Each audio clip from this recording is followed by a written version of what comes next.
ඕ අද අපි ඇවිල්ලා ඉන්නේ මේ කල්නෑව මල්බෙල්ලිගල තුලානේ පහුගිය 9 වෙනිදා ජනාධිපතිතුමා අතින් මුල්ගල තියපු නිවසට. දැන් මේ නිවසේ වැඩ කටයුතු ආරම්භ කරලා තියෙනවා. ඒ වගේ මේ ආසන්නයේ තව නිවාස කිහිපයක් තිබෙනවා. ඒවල වැඩ කටයුතු බලන්න කොහොමද කෙරෙන්නේ කියලා බලන්න තමයි මම අද සහභාගී වුණේ. ගල්නෑව ප්‍රදේශ ලේකම් කොට්ටාශයට අදාළව ඒ චෙක් නිකුත් කරපු චෙක් පත්වල කිසිදු ප්‍රශ්නයක් නැහැ. ඔබට පේනවා මේ නිවාස කටයුතු ආරම්භ කරලා තියෙනවා. රාජාංගනයේ සමහර කීප දෙනෙක්ගේ ප්‍රශ්න ඇවිල්ලා තියෙනවා. ඔවුන් ගිවිසුම් ගත වීමේ ප්‍රශ්න සහ ඇත්තටම මේ චෙක්පත් ලැබිච්ච කට්ටිය ඔවුන් නැවත වෙන ඉඩමක් තෝරගෙන තියෙනවා නිවාසය හදන්න. වෙන ඉඩමකට යන්න තීරණය කරලා තියෙනවා. එතකොට ඒ ඉඩම සම්බන්ධයෙන් කරුණු අරගෙන නැවත ඔවුන් සමග ගිවිසුම් ගත වෙන්න ඕනේ. ඒ නිසා දෙන්නේ තුන් දෙනෙක්ගේ ගැටලුවක් ඇවිල්ලා තියෙනවා. නැතුව මේ වැඩ කටයුතු සාර්ථකව කෙරෙමින් තියෙන බව තමයි අපිට පේන්න තියෙන්නේ. රටේම ගත්තාම මේ පූර්ණ නිවාස හානි වෙච්ච සහ අර්ධ නිවාස හානි වෙච්ච මං හිතන්නේ පවුල් 1500කට වැඩි ප්‍රමාණයකට රට පුරා මේ ආපදාවෙන් හානි වෙච්ච නිවාස වෙනුවෙන් චෙක්පත් නිකුත් කරලා තියෙන මේ වෙනකොට කීප දෙනෙක්ගේ ඔවුන් නිවස හදාගන්න කලින් සූදානම් කරලා තිබුණු ඉඩම මාරු කිරීම සඳහා නිසා සමහර ප්‍රශ්න තියලා තිබෙනවා. ඒවා ඉක්මනින්ම නිරාකරණය කරගන්න පුළුවන් ඒවා. පොදුවේ ගත්තාම මේ නිවාස සඳහා ලබා දුන්න ආධාර මුදල් වලින් නිවාස ඉදිකිරීමේ කටයුතු පටන් අරගෙන තියෙනවා. රට පුරා මුදල් ලක්ෂ 50 දෙනවා වගේම අපි ලක්ෂ 50ක් අතරම ලබා දෙන්නේ ඔවුන්ගේ තිබුණු නිවසට වැඩිය හොඳ අංග සම්පූර්ණ නිවසක් තනා ගැනීමේ අර්ථයෙන්. මේ මුදල් වලින් මේ නිවස හැදෙනවද කියන එක අධීක්ෂණය කරන්න ඕනේ.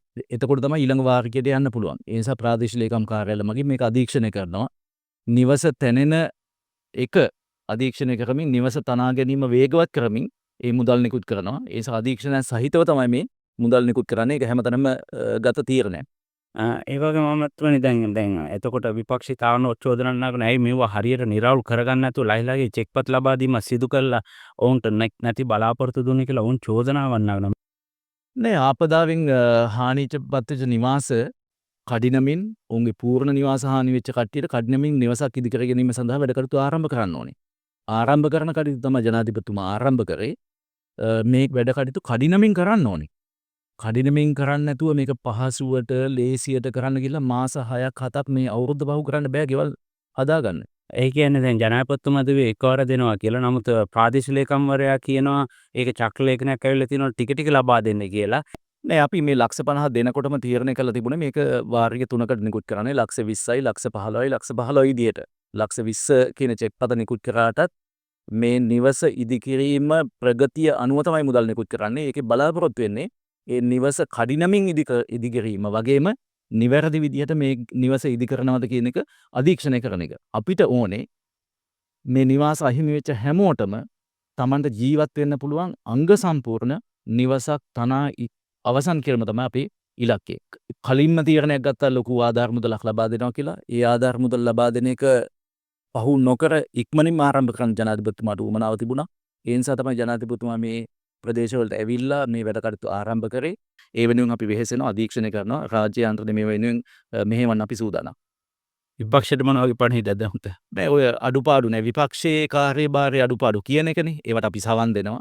ඒ නිසා විපක්ෂ කාර්යභාරය කරපුවාවයි ඒවත් ඒවලුත් සාධනීය දේවල් අරගෙන අපි මේ වැඩ කටයුතු කඩිනමින් කරන්න පියවර ගන්නවා.